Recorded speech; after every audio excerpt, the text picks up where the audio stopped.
de Crohn. La enfermedad de Crohn, la epidemiología, tiene una frecuencia anual de 3 a 7 casos por 100.000. Es más frecuente en el segundo y tercer decenio de la vida. Afecta por igual a ambos sexos, una mayor incidencia en fumadores y una fuerte relación familiar de 3 veces en hermanos y 13 veces en parientes de primer grado. En Bolivia la enfermedad de Crohn no es muy frecuente. En los países primermundistas sí hay mucha más esta patología y es una patología pues que se la suele ver muy periódicamente. La etiología tiene una etiología idiopática, se atribuyen a causas infecciosas, inmunitarias y genéticas. La anatomía patológica, el 30% en intestino delgado, el 15% en colon, compromete boca, esófago, estómago, duodeno, apéndice y región perianal. Macroscópicamente muestra aspecto de empedrado característico y las lesiones histológicamente características son granulomatosas. Ocurre de que antiguamente a la enfermedad de Crohn se la denominaba ileitis regional porque pensaban que únicamente afectaba el ilion terminal, pero se ha visto después de que no es así y que compromete las diferentes partes del tubo digestivo. Aquí vemos en esta imagen, esta es la característica granulomatosa que se presenta a nivel del intestino, fundamentalmente en la parte mesentérica, no tanto en la parte antimesentérica. Entonces vemos acá una imagen granulomatosa, como empedrado. Aquí vemos lo mismo. Las manifestaciones clínicas suelen tener dolor abdominal intermitente de tipo cólico, diarrea intermitente en el 85% de los pacientes, síntomas sistémicos como febrícula, pérdida de peso, pérdida de fuerza y malestar general. Esta cuestión relacionada al dolor abdominal intermitente es porque estos pacientes tienen cuadros suboclusivos. Como hay estas características que se presentan en el intestino, pues dan lugar a que puedan presentar cuadros de suboclusión o oclusión intestinal. Las complicaciones, obstrucción y perforación, fístulas en intestino delgado y grueso, a vejiga, a vagina, a estómago y piel. Puede dar lugar a abscesos y también tener una predisposición a que tenga un proceso neoplásico con formación de cáncer. Aquí vemos, aquí hay una fístula ileocólica, o sea, esto que vemos es el intestino delgado y es el intestino grueso. Aquí vemos, esta es una placa radiográfica varitada, que es característica de la enfermedad de Crohn, que es la cuerda de Cantor. O sea, vemos acá una zona adelgazada en el intestino delgado, aquí a nivel del ilion, esto ya correspondería a lo que es el ciego, el colon ascendente. El diagnóstico lo podemos hacer por medio del aspecto clínico, los ataques crónicos y recurrentes de dolor abdominal, la diarrea. Con la radiografía con bario vemos un empedrado de la mucosa. Fístulas, como puede tener fístulas el paciente, o estenosis, se observa el signo de la cuerda de Cantor. En la tomografía axial computarizada muestra engrosamiento transmural. La endoscopía revela úlceras aptosas que son características. El diagnóstico diferencial podemos hacerlo por inflamación por salmonela, por shigella, por tuberculosis intestinal, por amebiasis, inclusive con un cuadro de apendicitis aguda. El tratamiento en la fase inicial es médico, ¿no? Para lo cual se utiliza sulfasalacina, corticoides que dan lugar a una remisión de la fase activa, inmunosupresores como la azatrioprina, antibióticos como el metronidazol, ciprofloxacina, tetraciclina y ampicilina. Y estos pacientes, cuando están en un periodo agudo que muestran un proceso suboclusivo y tal, no se les da alimentación, más bien hay que mantenerlos NPO y tratar de alimentarlos por vía parenteral total. El tratamiento quirúrgico está limitado a las complicaciones, que son obstrucción, perforación libre, fístulas, abscesos y hemorragias. Complicaciones urológicas como cáncer y enfermedad perianal. Las enfermedades infecciosas del intestino delgado. Tenemos la enteritis por tifoidea. Es una infección sistémica ocasionada por Salmonella tifosa. Penetra la mucosa, pasan a los linfáticos, a la circulación sistémica, son afectadas las placas de Peyer, se vuelven hiperplásicas y se ulceran. Pueden dar cuadros de pérdida hemática que se suele ver por rectorragias o haciendo una prueba del guayaco, en fin, se llega a determinar si es que hay sangrado o no. La fiebre tifoidea también se llama salmonelosis y es frecuente en nuestro medio. Las características es de fiebre, una temperatura elevada, pueden tener cefalea, puede tener el paciente diarrea o estreñimiento y el antecedente de haber comido alguna comida ahí como en las islitas o en la zona sur en la que venden los sándwiches o alimentos contaminados y es la manera como se infectan con la salmonela. Estos pacientes en la primera semana no tienen un examen específico y lo que se suele hacer es hemocultivo con finalidad de identificar la bacteria. A partir de la segunda semana se suele hacer la reacción de Vidal, que si tiene positividad con los antígenos somático y flagelar que son mayores a 1/80, se indica que el paciente está con fiebre tifoidea. El tratamiento consiste en darle antipiréticos y darle antibióticos y que el paciente no tenga una ingesta de alimentos sólidos. Dentro de los antibióticos, el antibiótico de elección hoy en día es la ciprofloxacina. Era de utilidad el cloranfenicol, las sulfas como el Bactrim y la ampicilina, pero más específico era el cloranfenicol antiguamente y hoy en día es la ciprofloxacina como antibiótico de elección.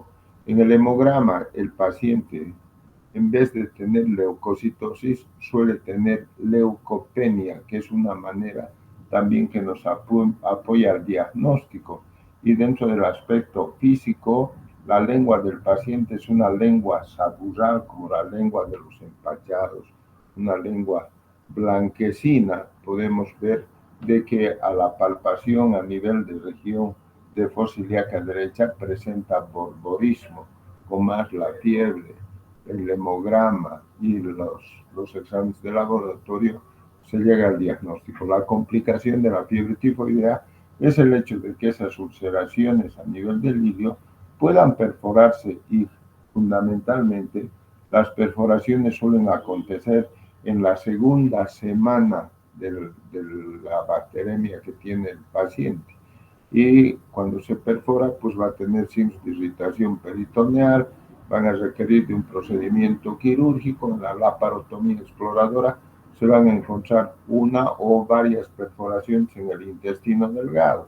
Estos pacientes, pues las más de las veces, se tienen que someter a una ileostomía, hacer una resección de la zona de las perforaciones y hacer una ileostomía para que cuando salga del proceso infeccioso o pase un tiempo en la que ha remitido el proceso inflamatorio inherente a la peritonitis, se tenga que hacer la restitución del tránsito intestinal.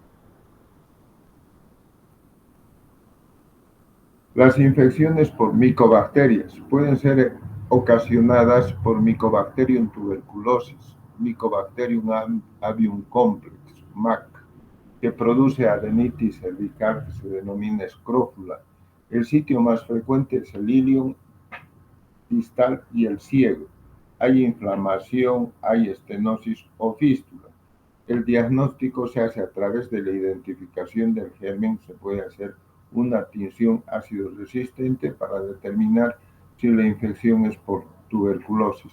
Hoy en día hay una complicación por esta micobacteria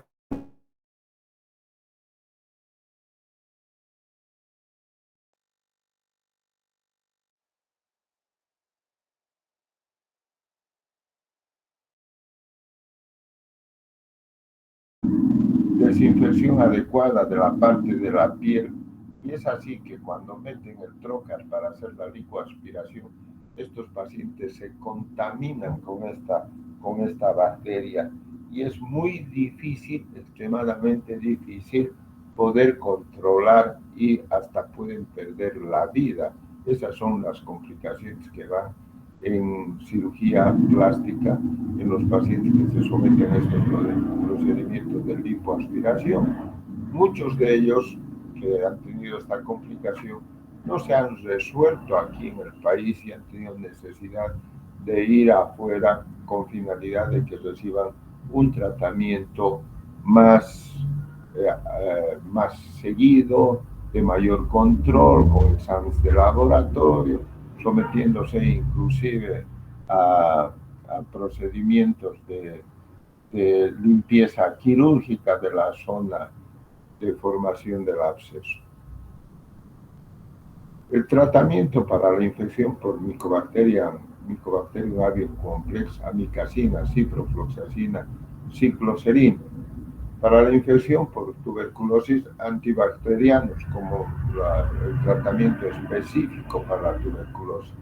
El tratamiento quirúrgico está relacionado a las complicaciones, a obstrucción, a fístulas, a perforaciones, abscesos y hemorragia.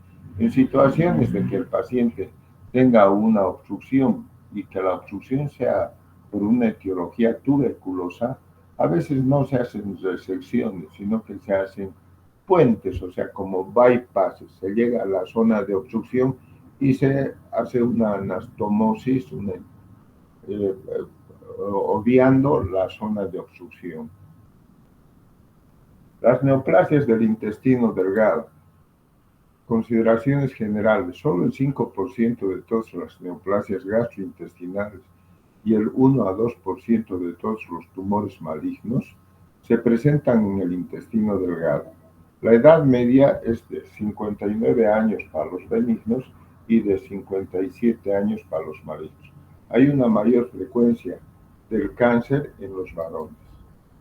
Los tumores benignos más comunes están en la parte distal y los tumores malignos más comunes están en la parte proximal. Los tumores benignos son asintomáticos y los tumores malignos son sintomáticos. El diagnóstico: una serie gastroduodenal con tránsito intestinal. Radiografía simple detectan procesos obstructivos. La angiografía diagnostica tumores vasculares. La tomografía axial computarizada etapifica y diagnostica el tumor extraluminal.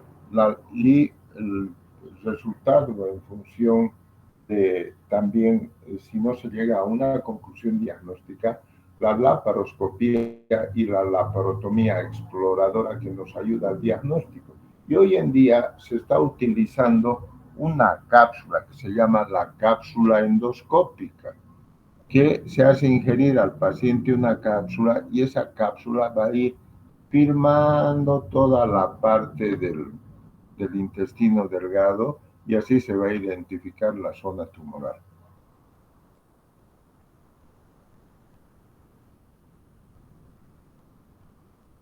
Las neoplasias benignas. Las más frecuentes son los leiomiomas, los adenomas y los lipomas. Otras lesiones: los amartomas, fibromas, angiomas, los linfangiomas, los neurofibromas y los hemangiomas. Las manifestaciones clínicas.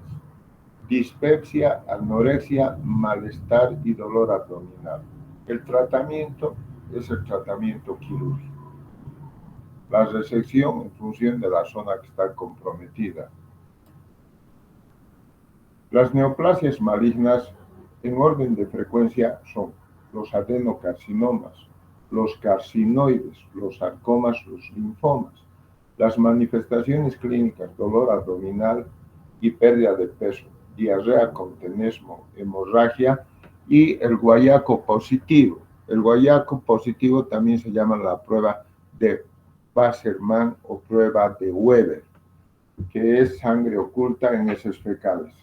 Se puede encontrar una masa palpable y pueden haber perforaciones de un 10%, y el hallazgo va a ser intraoperatorio, cuando el paciente se opere con un diagnóstico de abdomen agudo, peritonitis, y vamos a encontrar que la causa es un proceso tumoral. La anatomía patológica: los carcinomas constituyen el 50%. Se sitúan en la parte proximal del intestino, los sarcomas constituyen el 20% y los linfomas constituyen el 5%. El tratamiento es quirúrgico. Las neoplasias malignas, el tumor carcinoide, se origina en las células enterocromátinas, en células de Kupczynski y criptas de Lieberkühn. Se encuentran en los pulmones, bronquios y en el tubo digestivo. La anatomía patológica: el apéndice el 45%, el ilion el 28% y el recto el 16%. Estos tumores suelen dar liberación de histamina. Entonces los pacientes que acuden con este tipo de proceso son pacientes robicundos, son pacientes que están así con afección por la liberación de histamina. Las manifestaciones clínicas relacionadas a cualquier otro tumor intestinal, más episodios de rubor, de broncoespasmo, de diarrea y de colapso vasomotor. La enfermedad diverticular del intestino delgado.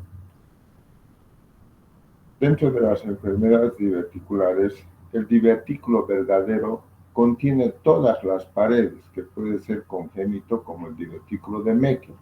El divertículo falso consta de mucosa y submucosa, que es un divertículo adquirido, como los divertículos duodenales. Los divertículos duodenales ocupan el segundo lugar después del colon. Es más frecuente en las mujeres, en una proporción de 2:1. Es raro en personas de menos de 40 años, pueden ser congénitos y adquiridos, pueden ser intramurales o extraluminales. Las manifestaciones clínicas son asintomáticos y se detectan incidentalmente. Menos del 5% requieren tratamiento quirúrgico debido a complicaciones, a obstrucción de vía biliar o pancreática. Suele haber hemorragia, perforación y síndrome de asa ciega. Aquí tenemos un divertículo duodenal con un pedículo delgado. Si este hallazgo sería incidental, o sea, lo operamos al paciente, puede ser, operamos por una colecistitis aguda y encontramos este divertículo, y el divertículo no es el ocasionante de la sintomatología, en fin, no hay que tocarlo, pero este divertículo también puede complicarse, pueden presentar mucosa ectópica, pancreática, puede sangrar, puede inflamarse, puede constituir una diverticulitis, inclusive puede hasta perforarse. En ese tipo de situaciones, la indicación es la resección. El tratamiento: si se encuentran incidentalmente, no se hace nada. El tratamiento más eficaz es la diverticulectomía. Los divertículos ileales e ileales son menos frecuentes que los duodenales, son más comunes los ileales. Son falsos y ocurren en edad avanzada. Son múltiples y comprometen el borde mesentérico. Las manifestaciones clínicas son asintomáticos, presentan complicaciones como obstrucción, intestinal, hemorragia y perforación raras veces. El tratamiento no requiere tratamiento y se deja únicamente para las complicaciones.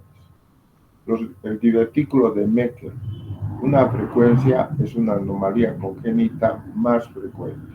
Afecta el 2% de la población. Está situado en el borde antimesentérico del ilion a 45 a 60 centímetros proximal de la válvula iliocecal. Es resultado del cierre incompleto del conducto ónfalo-mesentérico o vitelino. En ocasiones, cuando los pacientes se operan con diagnóstico de apendicitis aguda y se encuentra un apéndice que no está comprometido, no está inflamado, el cirujano tiene la obligación de exteriorizar o ver toda la parte que corresponde al ilion terminal, por lo menos unos 80 centímetros, para descartar la probabilidad de que no tenga un divertículo de Meckel. Las manifestaciones clínicas puede haber hemorragia aguda o crónica en un 25 a 50%, puede haber un bólulo de intestino delgado, un encarcelamiento en hernia inguinal, como la hernia de Litre, que hemos dicho que está únicamente el divertículo dentro del saco hernial y hasta puede condicionar una hernia estrangulada, se necrosa el divertículo y tal. Puede haber una intususcepción, diverticulitis, perforación y puede dar lugar a neoplasias benignas o malignas. El diagnóstico por medio de la gammagrafía, de un 85%. La angiografía en caso de hemorragia o una situación de utilización de rayos X con contraste. El tratamiento es la resección. Y de igual manera, si se encuentra un divertículo de Meckel y lo hemos operado al paciente de otra causa, como una apendicitis o una peritonitis, otra causa, y encontramos de que es portador de un divertículo de Meckel, si no es el divertículo el causante de la sintomatología, es mejor no resecar, y únicamente se lo va a resecar cuando el paciente tenga complicaciones como hemorragia, un proceso inflamatorio, una diverticulitis o que tenga una perforación. Aquí tenemos un divertículo de Meckel, tiene una arteria nutricional al divertículo, tiene una base de implantación un poco ancha, no es muy pedicular, entonces lo que se hace acá es se hace una resección en cuña de acá del intestino así y se hace la anastomosis de la parte que se ha resecado. Oclusión de arteria mesentérica aguda. Eso se llama una trombosis mesentérica. La presentación y tratamiento. La causa es un émbolo en la arteria mesentérica superior. Puede dar dolor en región periumbilical e hipersensibilidad. Puede haber leucocitosis y acidosis metabólica. En las radiografías vemos asas llenas de líquido y edema de pared y el 90% depende de cardiopatía subyacente. Este tipo de patología, las más de las veces se presenta en personas de la tercera edad y suelen acudir por un cuadro de dolor abdominal, puede haber reacción peritoneal de acuerdo a la evolución del cuadro. El diagnóstico no es muy simple, muchas veces el diagnóstico es un hallazgo intraoperatorio, pero sospechamos, si el paciente no tiene datos de una apendicitis o datos de otro tipo de patología que pueda ser más frecuente y el paciente es de la tercera edad, es un paciente anciano y que independientemente de eso va a tener una cardiopatía, puede tener fibrilación auricular. Entonces vamos a ver que su corazón está fibrilando y que haciéndole un electrocardiograma, un electrocardiograma, vamos a observar de que hay una inversión de las ondas P. Entonces, ese es un dato que nos va a especificar de que el paciente está con una fibrilación auricular y que es muy probable que su patología abdominal pueda estar en relación con una trombosis mesentérica. Aquí vemos, por ejemplo, esta es una necrosis segmentaria del intestino delgado. En otras ocasiones, estos pacientes suelen presentar un compromiso de casi todo el intestino delgado. Y es ahí que cuando se pueden tomar conductas como hacer una tromboembolectomía con un catéter de Fogarty, se identifica la arteria mesentérica superior, se mete el catéter de Fogarty y se van sacando los coágulos y cerramos la cavidad abdominal y dejamos para 24 horas. Y esto se denomina el second look, o sea, hay que echarle una segunda mirada, porque de otra manera, si resecaríamos todo el intestino, el paciente no tendría posibilidades de sobrevivencia, porque tendría asas de intestino corto que no podría ser posible que sobreviva. Entonces, se da una oportunidad en el aspecto de hacer este tipo de tratamiento y ver si es que se ha recuperado algo del intestino. De otra manera, si el compromiso es segmentario, como este caso en el que se está viendo en la imagen, entonces en ese caso pues se hace una resección segmentaria y una anastomosis terminal del resto del intestino que esté viable. ¿Quieren hacerme alguna pregunta? ¿Alguna pregunta?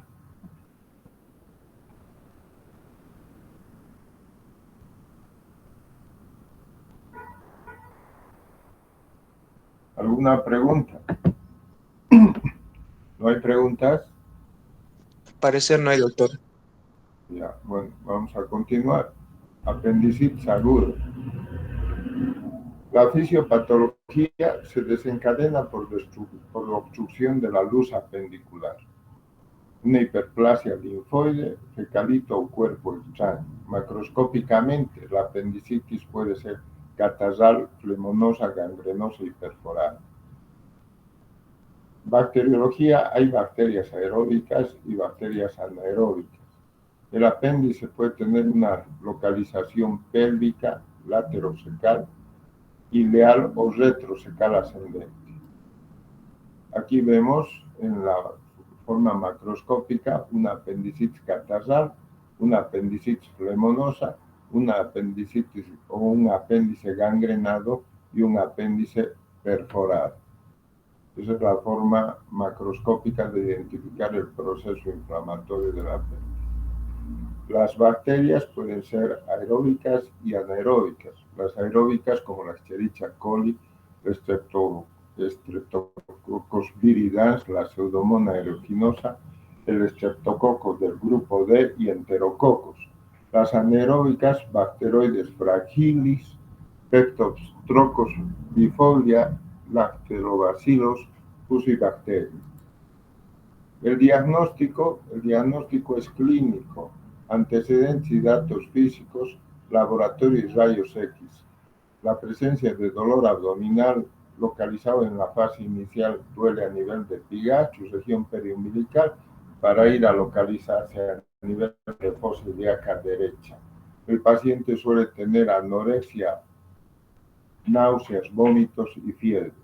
Pueden haber positivos los signos de Robson, de psoas, del obturador, el tacto rectal, que nos permite a través del tacto rectal empujar la zona del fondo de saco de Douglas, sobre todo en el lado derecho, y al presionar ahí el paciente va a tener dolor y va a gritar. Y por eso dicen el grito de Douglas.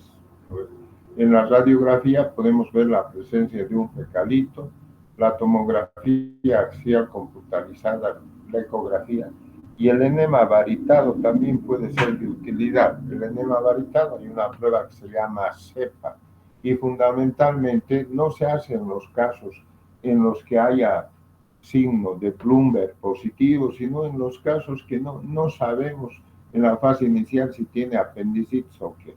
Entonces, en ese tipo de situaciones podemos hacerle un enema varitado y vamos a ver si el contraste entra en el apéndice, si se dibuja el apéndice, no tiene apendicitis. Si no se ve el apéndice, se cataloga como apéndice excluido y el diagnóstico es de apendicitis aguda. Aquí tenemos en esta radiografía, aquí vemos un fecalito o un coprolito. que se identifica. Inclusive aquí la línea del psoas está un poco afectada en este lado. El laboratorio va a mostrar leucocitos con desviación izquierda. El parcial de orina, en algunos casos, podría presentar piuria leve, que puede ser por un compromiso del ureter. El diagnóstico diferencial lo vamos a hacer con varias entidades. En relación a lo que es la ecografía, se dice que la ecografía tiene una veracidad de un 85%, entonces no es tan fidedigna para hacer un diagnóstico de apendicitis la ecografía, pero sí nos es de utilidad con finalidad de excluir algún otro tipo de patología, sobre todo en el sexo femenino. O sea, puede tener una persona del sexo femenino, puede tener una oforitis, que es una inflamación del ovario, puede tener un quiste de ovario en el lado derecho, puede tener una ruptura de un folículo de Graf o de cuerpo lúteo, puede tener un embarazo ectópico roto.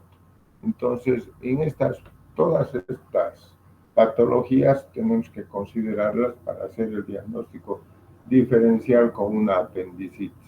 En los niños, pero de que el niño no tenga petequia, siempre en los niños hay que descubrirles las extremidades inferiores, porque presentan también algunos niños que tienen el síndrome de Solan-Genosh, suelen presentar petequias y suelen presentar también dolor abdominal, algo de fiebre, inclusive el hemograma va a dar con datos de leucocitos y desviación izquierda, y muchos de ellos se van a someter a un procedimiento quirúrgico porque no han identificado las petequias. O sea, las petequias son por púrpura trombocitopénica, que es el síndrome de Solan-Genosh. Entonces, hay que tener cuidado en los niños y siempre verles las extremidades inferiores si no hay petequias.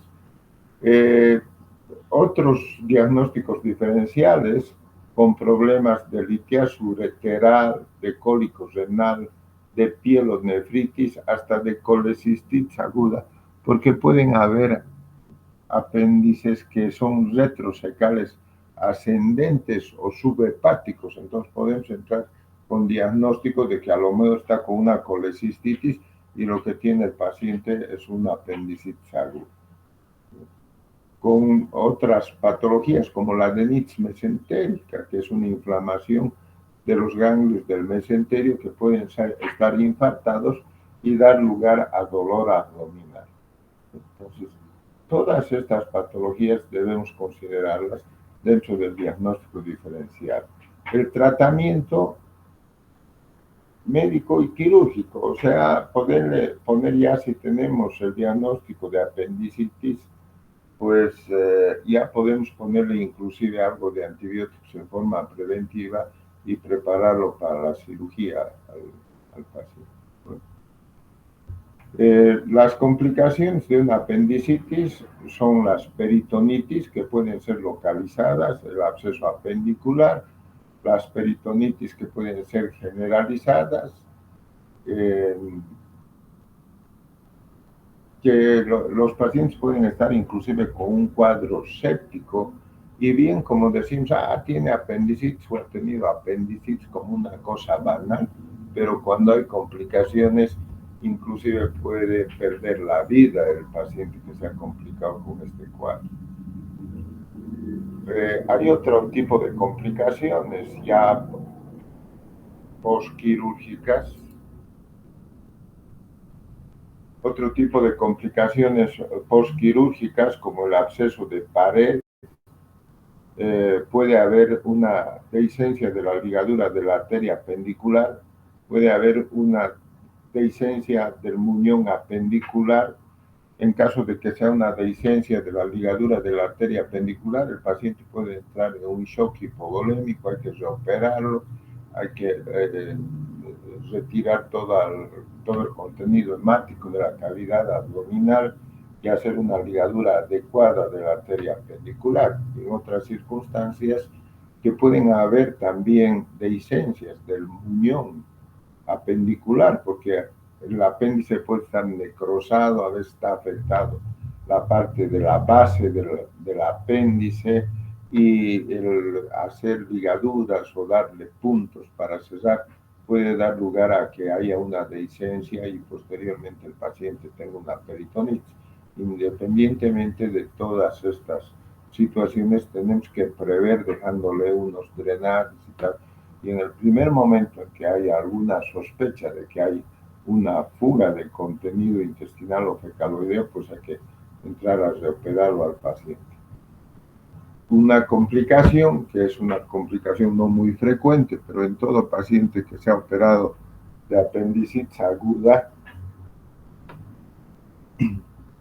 que haga fiebre e ictericia en el posoperatorio, el diagnóstico es de pileflebitis. Y la pileflebitis es una obstrucción del sistema portal por trombos sépticos. Entonces, este paciente hay que darle y cubrirlo extremadamente con antibióticos. Muy bien. ¿Alguna pregunta?